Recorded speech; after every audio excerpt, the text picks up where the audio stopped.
વીજળી, ખોરાક અને પ્રાથમિક સુવિધાઓની પણ ભારે અછત વર્તાઈ રહી છે. તો રાહત કાર્યમાં વરસાદ વિઘ્ન ઉભું કરી રહ્યું છે. વિનાશક ભૂકંપ બાદ નેપાળમાં મહામારીનો ખતરો પણ તોડાઈ રહ્યો છે. તો ભૂકંપ પીડિતોની સહાયતા માટે સંદેશ ન્યૂઝ નેપાળ પહોંચ્યું છે. દુર્ગમ વિસ્તારોમાં સંદેશ ન્યૂઝ દ્વારા ખાદ્ય સામગ્રી અને દવાઓનું પણ વિતરણ કરવામાં આવ્યું.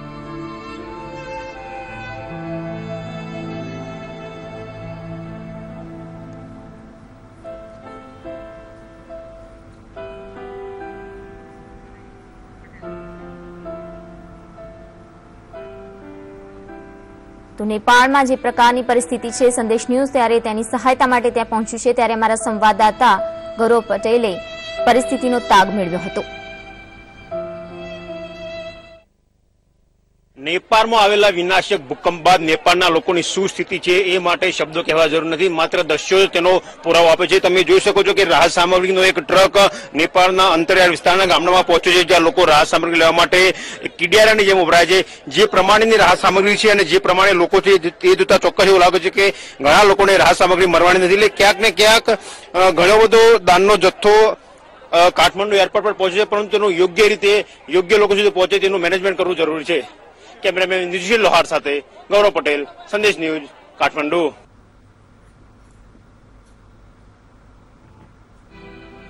તો આપ જોઈ શકો છો કે સેંકડો લોકો બેઘર બન્યા છે. બસ માત્ર તેમની પાસે અત્યારે છે તો ઉપર આભ અને નીચે ધરતી.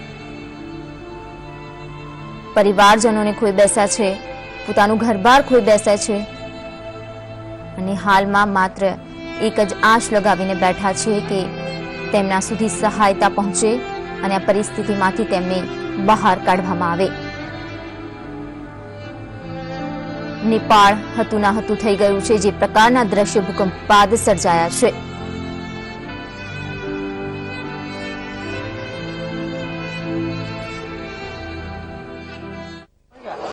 નેપાળની અંદર ભૂકંપે જે તબાહી સર્જી છે તેનાથી હજુ પણ લોકો ભયભીત છે કુદરતના કેર સામે. સૌ કોઈ લાચાર છે. આપ જોઈ શકો છો કે આ મકાન ધ્વસ્ત થયું હતું ભૂકંપની અંદર. પરિવારના 2 સભ્યોના જીવ ગયા હતા, 4 લોકોના જીવ બચ્યા છે.